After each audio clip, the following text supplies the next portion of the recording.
ఇంకో పక్కన అవినీతి అడ్డగోలుగా వ్యవహరించారు.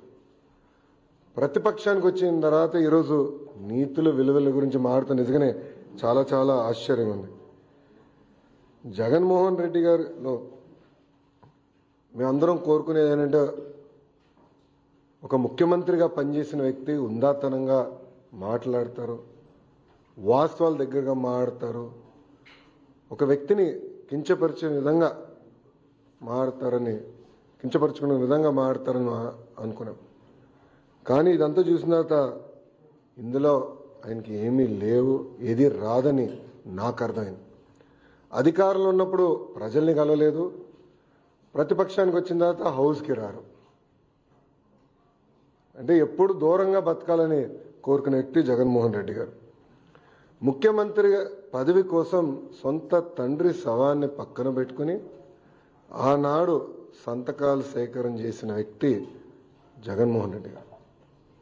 2019 ఎన్నికల్లో సొంత బాబాయిని లేపేసి మేమేదో చేశామన్న నింద మా పైన వేసిన వ్యక్తి జగన్మోహన్ రెడ్డి గారు.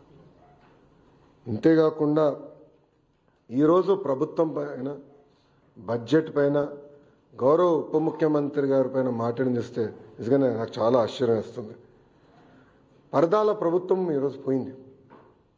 అదేవిధంగా బూతులు తిట్టే శాసనసభ్యులు కూడా పోయారు. ఎప్పుడు లేని విధంగా ప్రజల కోరిక మేరకు ప్రజలకు ఏదైతే అవసరం ఉందో అది ఈరోజు బడ్జెట్లో మేము పెట్టుకుంటాం జరిగింది. ఎన్నికల ముందల వై నాట్ 175 అని పదే పదే చెప్పిన వ్యక్తి ప్రజలు 11 స్థానాలు ఇచ్చారు. ప్రజలే మీకు ప్రతిపక్ష హోదా ఇవ్వకూడదని నిర్ణయించుకున్నారు.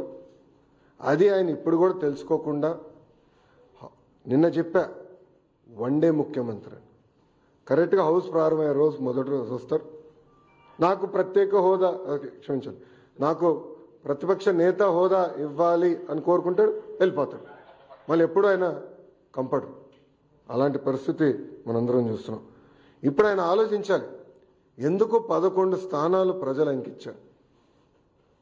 ఆయన ఆలోచించాలి, ఎందుకు సొంత తల్లి చెల్లి కార్యకర్తలు నాయకులు ఆయన నమ్మట్లేదని. మొన్న బ్యాలెట్ ద్వారా దాదాపు 67% ఓట్లు కూటమి అభ్యర్థులు ఆల్పాటి రాజేంద్ర ప్రసాద్ గారు, ఇంకో పక్కన రాజశేఖర్ గారు ఓట్లు సాధించారు. నేను చెప్పా, ఈవీఎం అయినా బ్యాలెట్ అయినా గెలుపు కూటమి ప్రభుత్వం. అలాంటిది ఈరోజు గౌరవ ఉప ముఖ్యమంత్రి గారిని కించపరిచే విధంగా ఆయన మాట్లాడారు. ఆయన మాజీ ముఖ్యమంత్రి జగన్మోహన్ రెడ్డి గారు ఒకసారి ఆలోచించారు. మొన్న ఎన్నికల్లో ఆయనకు వచ్చిన మెజారిటీ ఎంత, గౌరవ ఉప ముఖ్యమంత్రి గారికి వచ్చిన మెజారిటీ ఎంత. మొన్న జరిగిన ఎన్నికల్లో వైకాపాకి ఎన్ని సీట్లు వచ్చినాయి, జనసేన పార్టీకి ఎన్ని సీట్లు వచ్చినాయో ఆయన ఒకసారి ఆలోచించాలి. అంతేగాని నోరుంది కనుక ఇప్పుడు కూడా నేను అనుకుందే రైటు, అధికారంలో ఉన్న వాళ్ళని నేను కించపరిచే విధంగా మాట్లాడతాను, ఎగతాళి చేస్తూ ఉంటాం. నిజంగానే చాలా చాలా బాధాకరం. ఈరోజు రాష్ట్రంలో మీరు చూస్తే ఎప్పుడు లేని విధంగా మన అభివృద్ధి కార్యక్రమాలు మనం ప్రారంభించుకున్నాం. ఎప్పుడు రాని విధంగా ఈరోజు పెద్ద ఎత్తున ఆంధ్ర రాష్ట్రానికి పెట్టుబడులు వస్తున్నాయి. మీరు చూసారు, ఒక టీసీఎస్ కానీ, ఆర్సిలర్ మిత్తల్ కానివ్వండి, ఎన్టీపీసీ గ్రీన్ కానివ్వండి, రిలయన్స్ సిబిజీ ప్రాజెక్టులు కానివ్వండి, ఇట్లా అనేక పెట్టుబడులు ఎప్పుడు రాని విధంగా మన రాష్ట్రానికి వస్తున్నాయి. గత ప్రభుత్వం కనీసం గుంటలు కూడా పూడ్చలేదు. ఆ గుంటలు పూడ్చే కార్యక్రమం కూడా మేము తీసుకుంటున్నాం. అంతేకాకుండా ఎప్పుడు జరిగిన విధంగా సంక్షేమం కూడా మేము చేస్తున్నాం. ప్రజలందరూ ఒక విషయం గమనించాలి, 2014లో పెన్షన్ 200 రూపాయలు, చాలని పెన్షన్ని 2000 రూపాయలు మేము చేసాం. 5 సంవత్సరాలు 2000 చేశాం. గత ప్రభుత్వం 1000 రూపాయలు పెంచేదానికి 5 సంవత్సరాలు తీసుకుంటే మొదటి నెలలో మేము అదే పెన్షన్ ఇంకో 1000 రూపాయలు మేము పెంచాం. వికలాంగులకి 6000 రూపాయలు ఇస్తున్నాం. బెడ్కి పరిమితమైన వాళ్ళకి నెలకి 15,000 రూపాయలు ఈరోజు కూటమి ప్రభుత్వం అందజేస్తుంది. ఇంకో పక్కన అన్న క్యాంటీన్, గత ప్రభుత్వం అన్న క్యాంటీన్ మూసేస్తే మన ప్రభుత్వం ఏర్పడిందంటే 198 అన్న క్యాంటీన్లు తిరిగి ప్రారంభించాం. ఎవ్వరు ఊహించిన విధంగా 1 కోటి గ్యాస్ సిలిండర్లు ఈరోజు కూటమి ప్రభుత్వం ఉచితంగా అందజేసింది. ఇంకా ఇసుక కూడా మీరు చూశారు. కేవలం లోడింగ్ ఛార్జీలు, ట్రాన్స్పోర్టేషన్ ఛార్జీలు తప్ప ఇసుకను కూడా మనం ఫ్రీ చేసాం. ఇంకా మిడ్ డే మీల్లో కానివ్వండి, సంక్షేమ హాస్టల్స్లో కానివ్వండి, ఈరోజు ఫైన్ రైస్ కూడా మన ప్రభుత్వం అమలు చేయబోతుంది. ఇంకా మే నెలలో తల్లికి వందనం కార్యక్రమం కానివ్వండి, అన్నదాత సుఖీభావ కార్యక్రమం కూడా అమలు చేయబోతున్నాం. 5 సంవత్సరాలు వాళ్ళు ఒక్క డిఎస్సి వేయలేదండి. అసలు డిఎస్సి పైన మాట్లాడే అర్హత మీకు ఎవరిచ్చారండి? నిరుద్యోగులు మా పైన బాధ్యత పెట్టారు. మొన్న జరిగిన గ్రాడ్యుయేట్ ఎన్నికల ఫలితాల తర్వాత బాధ్యత మాకు పెరిగింది. అందుకే మేము చాలా స్పష్టంగా చెప్పా, 1 మ్యాన్ కమిషన్ రిపోర్ట్ వచ్చిన వెంటనే డిఎస్సి ప్రక్రియ ప్రారంభిస్తాం. ఇప్పటికీ టెట్ పూర్తి చేశామని చెప్పి అది కూడా ఈ నెలలోనే చేస్తామని కూడా నేను నిరుద్యోగులకు హామీ ఇచ్చాను. సో ఇట్లా ఇచ్చిన ప్రతి హామీ మేము ఒక పద్ధతి ప్రకారం నిలబెట్టుకుంటుంది కూటమి ప్రభుత్వం. ఇప్పుడన్నా జగన్మోహన్ రెడ్డి గారు వాస్తవాలు తెలుసుకుని ఎందుకు ఆయనకు 11 సీట్లు వచ్చినాయి, కార్యకర్తల దగ్గరికి వెళ్ళి గతంలో ఆయన చేసిన తప్పులు తెలుసుకుంటే బాగుంటుందని ఈ సభాముఖం ఆయన తెలుపుకుంటూ, దయచేసి గౌరవ ఉప ముఖ్యమంత్రి గారి గురించి కానివ్వండి, గౌరవ ముఖ్యమంత్రి గారి గురించి ఆలోచించి మాట్లాడమని నేను కోరుతున్నాను. ఈరోజు ప్రజలు వాళ్ళని గెలిపించారు. ఎవరికి రాని మెజారిటీలతో వాళ్ళు గెలిచి ఒక ముఖ్యమంత్రిగా ఉప ముఖ్యమంత్రిగా ఉన్నారు. వాళ్ళని కించపరిచే విధంగా మటుకు మాడితే మేము సహించాం. చాలా ఫర్మ్గా మేము కూడా మాడతాం. మిమ్మల్ని వదిలిపెట్టే ప్రసక్తే ఉండదు. గౌరవం అనేది ఇచ్చిపుచ్చుకోవాలి తప్ప ఏదంటే అది వాగితే మటుకు ప్రభుత్వం ఇక్కడ ఏదో కూర్చుని మేము వింటామనుకుంటే చాలా పొరపాటు పడతారని ఆయన కూడా తెలియజేస్తూ, ఇప్పుడు మీడియా మిత్రులకి అయిన ప్రశ్నలు ఉంటే దానికి సమాధానం చెప్పేదానికి నేను సిద్ధంగా. నారా లోకేష్ విద్యాశాఖ మంత్రి అయిన తర్వాతే విద్యా వ్యవస్థ నాశనం అయింది అనేది జగన్మోహన్ రెడ్డి గారు హెలికాప్టర్లో తిరిగేవారండి. ఆయన పైన హెలికాప్టర్లో తిరుగుతుంటే కింద చెట్లు నరికిన రోజులున్నాయి. ఆయన హెలికాప్టర్లో తిరుగుతుంటే కింద ట్రాఫిక్ ఆపేసిన రోజులు కూడా ప్రజలు చూశారు. అందుకే వాస్తవాలు ఏం తెలీదు. గత ప్రభుత్వం 5 సంవత్సరాలు 12 లక్షల మంది పిల్లలు ప్రభుత్వ పాఠశాలకు దూరం అయ్యారు. ఎందుకు అయ్యారో ఆయన సమాధానం చెప్పమనండి. ఐబీ స్కూల్ ఆయన పెట్టలేదు. ఐబీ వాళ్ళ దగ్గర ఒక రిపోర్ట్ తీసుకునేదానికి 5 కోట్ల రూపాయలు ప్రభుత్వం వృధా చేసింది. టోఫెల్ ఎక్కడ సక్రమంగా అమలు చేయలేదు. సిబిఎస్ఈ స్కూల్స్ తీసుకురాలేదు. సిబిఎస్ఈ ఎగ్జామ్కి మన పిల్లలు పంపిద్దామన్నారు. నేను మాక్ టెస్ట్ పెట్టా. నేను కూడా సిబిఎస్ఈ స్టూడెంట్. మాక్ టెస్ట్ పెట్టా. అది నేను చూసిన మాక్ టెస్ట్ నిర్వహించిన తర్వాత 90% మంది పిల్లలు ఫెయిల్ అయ్యారు. అప్పుడు నేను భయపడ్డా. ఎందుకంటే పిల్లలు రెడీగా లేరు. 3 సంవత్సరాలు పోస్ట్పోన్ చేసి పిల్లలు రెడీ చేద్దాం అనే లక్ష్యంతో పనిచేశాం. సో ఇప్పుడైనా వాస్తవాలు తెలుసుకుని ఆయన మాడితే బాగుంటుంది.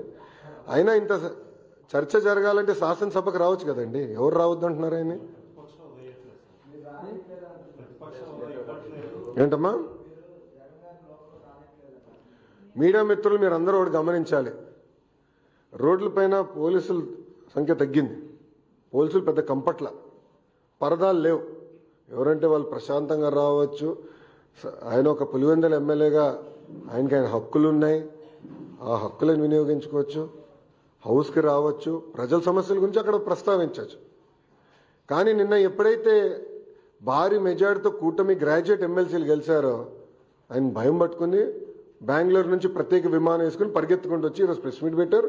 2 రోజులు మళ్ళీ బెంగళూరుకి వెళ్ళిపోతాడు. దాంట్లో ఎలాంటి డౌట్ వద్దు మీకు.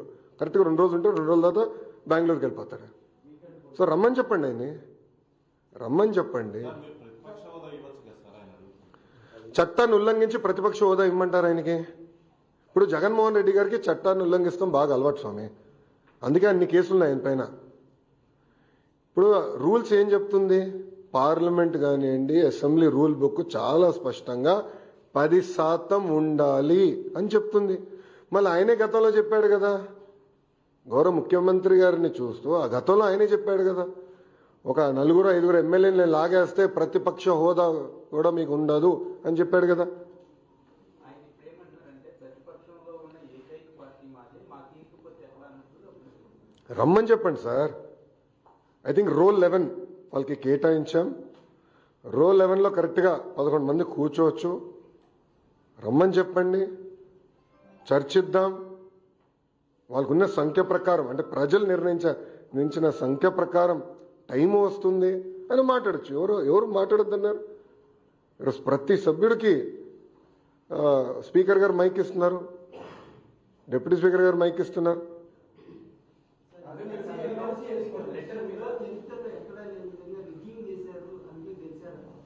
ఎవరన్నారండి? ఆయన అసలు ఆంధ్ర రాష్ట్రంలో ఉంటే కదండి స్వామి ఎన్నికలు ఎటు జరిగినాయో తెలిసేదానికి. ఆయన వెళ్ళి బెంగళూరులో పడుకుని ఇక్కడ ఎన్నికల గురించి మాడితే ఆశ్చర్యంగా లేదా అన్న? ఆయన పొలిటీషియనా? నేను అడుగుతున్నా. ఇప్పుడు నేను కూడా పాదయాత్ర చేశాను సార్. పాదయాత్ర చేసిన తర్వాత నిరంతరం ప్రజల్లో ఉండాలని కోరుకుంటా, అహర్నిశలు కలుస్తా. ఆయన్ని కలవకుండా అంటే 5 సంవత్సరాల్లో దాదాపు 20 మంది శాసనసభ్యులు ఆయన కలవలేకపోయారు. గుర్తుపెట్టుకోండి. ప్రతిపక్షానికి వచ్చిన తర్వాత కూడా ఇప్పటికి 8-9 నెలలు అయింది. ఆయన సొంత కార్యకర్తలు కలవట్లేదండి. మళ్ళీ కమిటీ వేయాలి అంటే అందరూ ఎమ్మెల్యేలు అడిగారు, మినిస్టర్స్ అడిగారు, ఎమ్మెల్యేలు అడిగారు. దాని మీద ఎట్లా ఉండబోతుంది వేస్తున్నారా? అవకాశం అది స్పీకర్ గారు ఇవ్వాల్సిన డైరెక్షన్. స్పీకర్ గారు ఇవ్వాల్సిన డైరెక్షన్ గురించి నేను మాట్లాడకూడదు. స్పీకర్ గారు ఏ నిర్ణయం తీసుకున్నా ప్రభుత్వం దానికి కట్టుబడి ఉంది. నిరుద్యోగ భృతి ఇస్తామని చెప్పారు. 2 సార్లు బడ్జెట్ చేయడానికి వల్ల నిరుద్యోగ భృతి అక్కడ చెప్పలేదు. అలాగే బడ్జెట్ ప్రసంగంలో 4 లక్షల ఉద్యోగాలు ఇచ్చామని చెప్పి గవర్నర్ గారి టీచర్లు చెప్పారు. ఎక్కడ ఇచ్చారు? సోషల్ ఎకనామిక్ సర్వేలో 20 లక్షల ఉద్యోగాలు ఎంఎస్ఎల్ఈ సెక్టర్లో ఇచ్చామని చెప్పారు. అది ఎక్కడ ఇచ్చారని చెప్పి ప్రశ్నించారు. చాలా స్పష్టంగా మేము చెప్పింది మొదటి హామీ 20 లక్షల ఉద్యోగాలు కల్పిస్తాం అనేది మన ప్రభుత్వం అధికారంలో రాకుండా ముందు ఇచ్చిన హామీ. మీరు నా స్పీచ్ కూడా చూడండి. బోత్ ప్రైవేట్ ప్రభుత్వం కలిపి 20 లక్షల ఉద్యోగాలు కల్పిస్తామని మేము చెప్పాం. మీరు చూస్తే ఇప్పటికీ 6 లక్షల కోట్ల పెట్టుబడికి మేము ఒప్పందాలు కుదిరించుకున్నాం. అవన్నీ ఇప్పుడు గ్రౌండింగ్ అవుతున్నాయి. తద్వారా 4 లక్షల మంది యువతకి ఉద్యోగాలు కల్పిస్తామని మేము చెప్పాము. అది స్పీచ్లో ఉంది. మొన్న కూడా కౌన్సిల్లో నేను చూపించానండి. ఇప్పుడు ఒక సూటిగాని ప్రశ్నిస్తున్న 5 సంవత్సరాల్లో మీరు తీసుకొచ్చిన కంపెనీలు ఎన్ని? ఆయనే సమాధానం చెప్పమనండి. ఎంతమందికి ఆయన ఉద్యోగాలు కల్పించాడు? ఆయనే సమాధానం చెప్పమనండి. ఎందుకు ఈ గోలంతా? చెప్పుకునే స్థాయి ఒక్క కంపెనీ తీసుకొచ్చాడు ఆయన? ఎక్కడ స్వామి? 40 లక్షల మందికి ఉద్యోగాలు కల్పిస్తే అసలు నిరుద్యోగుల సమస్య ఎందుకుంటుంది? ఎక్కడ కల్పించాడు? ఎవరు కల్పించాడు? ఆయన బ్రేక్ డౌన్ ఇమ్మని చెప్పండి. అది చెప్పకుండా గాలికి వచ్చే లెక్కలు చెప్తే ఎట్లండి? రాష్ట్రంలో ఏదైనా పరిశ్రమ పెట్టాలన్నా కూడా ఎవరో ముందు వచ్చే పరిస్థితి లేదు. ఉన్నది బెదిరిస్తున్నారు. చివరికి కాపులో జిందాల్ ఫ్యాక్టరీ కూడా కట్టుకొని వెళ్ళిపోయారని చెప్పి ఆయన చెప్పడం. టీసీఎస్ ఎందుకు వచ్చిందండి? ఆసిలర్ మెత్తల్ ఎందుకు వచ్చిందండి? ఎన్టీపీసీ గ్రీన్ ఎందుకు వచ్చింది? ఎల్జీ ఎలక్ట్రానిక్స్ ఎందుకు వచ్చింది? అని ఆయన కంఫర్ట్ లేదా? ఆయన కంఫర్ట్ లేదా? జిందాల్ గురించి ఆయన మాట్లాడుతున్నారు. ఆయన అధికారులు ఉన్నప్పుడు ఏం పీకాడు ఆయన? కడప స్టీల్ ప్లాంట్ పనులు ఎందుకు ముందరికి వెళ్ళలేదు ఆయన అధికారులు ఉన్నప్పుడు? పోలవరం పనులు ఎందుకు ముందరికి వెళ్ళలేదు ఆయన అధికారులు ఉన్నప్పుడు? అమరావతి పనులు ఎందుకు ఆపేశాడు ఆయన అధికారులు ఉన్నప్పుడు? దానికి స్పష్టంగా సమాధానం చెప్పమనండి. అది చెప్పకుండా ఏదంటే అది వాగితే ఎట్లా ఒప్పుకుంటాం? వాస్తవాలు దగ్గర ఉండాలి కదా ఆయన. ఎప్పుడు లేని విధంగా పెట్టుబడులు ఆంధ్ర రాష్ట్రానికి వస్తున్నాయి. మళ్ళీ ఇన్వెస్ట్మెంట్ మ్యాప్ పైన ఆంధ్ర రాష్ట్రం వచ్చింది. ఇప్పుడు ఒక్కొక్క కంపెనీ గ్రౌండ్ చేసుకుంటూ మేము వెళ్తున్నాం. అది మా పైన ఉన్న బాధ్యత కదా. ఏదండి?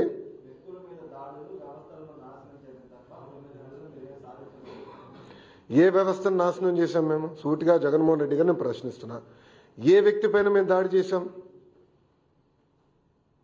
జగన్మోహన్ రెడ్డి గారు ఈరోజు ఆంధ్ర రాష్ట్రంలో ఎక్కడికంటే అక్కడ తిరుగుతున్నాడు కదా. ఆయన ఇప్పుడు 2-3 సార్లు బయటకు వచ్చారు. ప్రశాంతంగా వెళ్తున్నారు కదా. ఆయన గేటుకి మేము తాడు కట్టలేదే. ఆయన వెళ్తున్న వాహనాలపైన చెప్పులు మేము వేయలేదే. ఆనాడు చంద్రబాబు నాయుడు గారు పల్నాడు ప్రాంతానికి వెళ్ళాలంటే గేట్కి తాడు కట్టారండి. అంతేకాకుండా ఏకంగా అమరావతి సందర్శించేదానికి మేమందరం బస్సులో వెళ్తుంటే వైకాపా కార్యకర్త చెప్పు ఆ బస్ పైన ఇసిరేశాడు. అప్పుడున్న డీజీ ఏమన్నాడండి, ప్రజాస్వామ్యంలో ఎక్స్ప్రెషన్ అంటే ఇది ఫ్రీడమ్ ఆఫ్ ఎక్స్ప్రెషన్ అంటే చూడండి ఏ స్థాయికి వెళ్ళారు. వాళ్ళు తప్పులు గతంలో చేశారు, దానికి వాళ్ళు చిక్కుంటున్నారు. దానికి మేమేం చేయగలుగుతాం? చట్టం దాని పని చేసుకుంటూ వెళ్తుంది.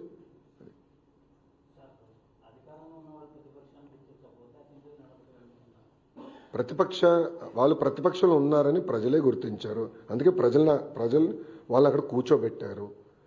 రమ్మని చెప్పండి హౌస్కి. ఎవరు ప్రతిపక్షాన్ని ఎందుకు గుర్తించలేదు? ప్రతిపక్ష నాయకుడుగా చట్టాలని ఉల్లంఘించి మేము గుర్తించాలని అనుకోవట్లేదు. రూల్స్ పైన మాకు గౌరవం ఉందండి, అది ఉల్లంఘించి మేము గుర్తించాలని అనుకోవట్లేదు. We are law abiding citizens, we are not law breakers. అంటే మీరు సభ్యులు ప్రకారం చూస్తున్నారు, ఆయన ఓట్ల శాతం చూడాలి. నాకు 40% ఓట్లు వచ్చినాయి. 40% ఓట్లు వచ్చినాయి. అవును, మా రూల్ బుక్ ఏమంటుందండి? ఇప్పుడు ఇదే అంటే జగన్మోహన్ రెడ్డి గారు ఛాన్స్ ఇస్తే prevention of money laundering act తీసేస్తాడు. ఇదే ఛాన్స్ కానీ జగన్మోహన్ రెడ్డి గారికి ఇస్తే సిబిఐని రద్దు చేస్తాడు, సిఐడిని మూసేస్తాడు ఆయన. ఎందుకంటే ఆయన దందాకి అడ్డొస్తున్నారు కదా వీళ్ళు. రూల్ బుక్ ఏం చెప్తుంది? 10% ఉండాలి. ఇప్పుడు ఒక విషయం చెప్తున్నానండి, నేను ఎమ్మెల్యేగా గెలవకపోతే నేను హౌస్కి రావాలనుకుంటే ఎట్లా అండి? ఇప్పుడు ఒక్క ఓటుతో ఓడిపోయినా ఓటమియే, ఒక ఓటుతో గెలిచినా గెలుస్తామే. ప్రజలు నిర్ణయిస్తారు. That is the beauty of democracy. ఇప్పుడు అరవింద్ కేజ్రీవాల్ గారు ఓడిపోయారు, నేను అసెంబ్లీకి రావాలని అంటే నాకు ఇంత పర్సెంటేజ్ ఓటింగ్ వచ్చింది, 40% ఓట్లు నాకు వచ్చింది, నేను హౌస్లోకి వస్తాను, అసెంబ్లీలోకి వచ్చి కూర్చుంటానంటే ఎట్లా అవుతుందండి? ఇది ఒక సిస్టమ్ ఉంది డెమోక్రసీలో. ఆ సిస్టమ్ మనం అందరం పాటించాలి కదా.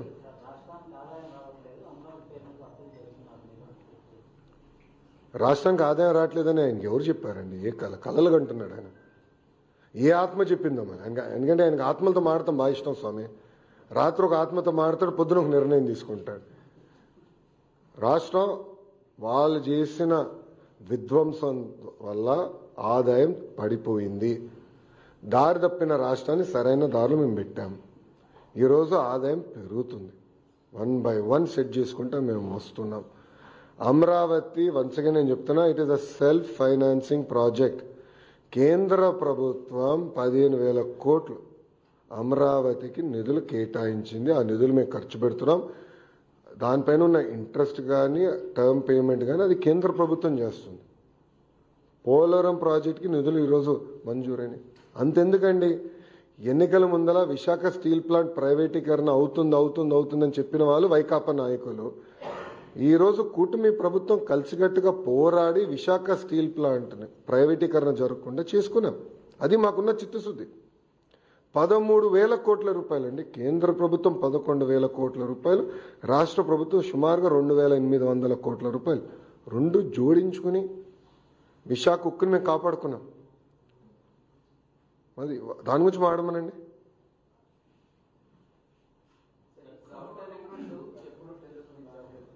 అది మంత్రి నారాయణ గారు సమాధానం చెప్తారు. నాకు అంత ఐడియా లేదమ్మా.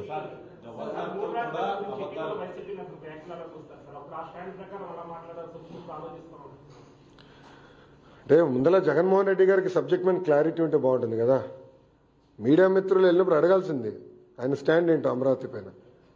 అంటే ఒక రాజధాని కట్టుబడి ఉన్నాడా, లేదంటే 3 ముక్కలు ఆటలాడుతున్నారా అనేది ఆయన సూటిగా ప్రశ్నించాడు. పాపం ఆయన చేతుల్లో ఏముందబ్బా, ఆయన చేతుల్లో ఏముందా? అక్కడ సజ్జల స్క్రిప్ట్ పంపిస్తే ఈయన చదువుతాడు కౌన్సిల్లో కూర్చొని. అంతే కదా జరిగేది.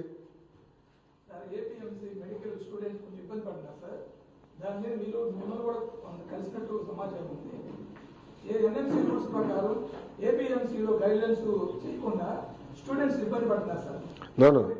We are following NMC rules.